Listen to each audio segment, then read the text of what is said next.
আজকে আমরা দেখব কিভাবে কমপ্লেক্স ব্যাকগ্রাউন্ড থেকে যে কোনো টেক্সট রিমুভ করবেন। প্রথমে কন্ট্রোল জে প্রেস করে একটি ডুপ্লিকেট লেয়ার নিয়ে নিব।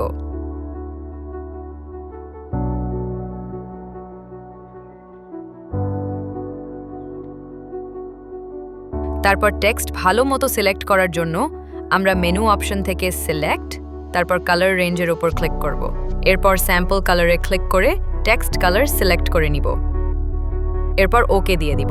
সিলেকশনটা বাড়ানোর জন্য আবারও সিলেক্ট মেনু থেকে মডিফাই, তারপর এক্সপ্যান্ড থেকে 1 অথবা 2 পিক্সেল বাড়িয়ে নিতে হবে।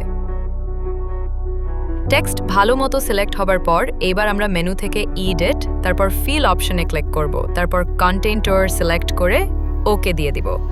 তাহলেই আমরা দেখব খুব সুন্দরভাবে টেক্সট রিমুভ হয়ে যাচ্ছে। এভাবেই আমরা খুব সুন্দরভাবে যে কোনো কমপ্লেক্স ব্যাকগ্রাউন্ড থেকে টেক্সট রিমুভ করতে পারি।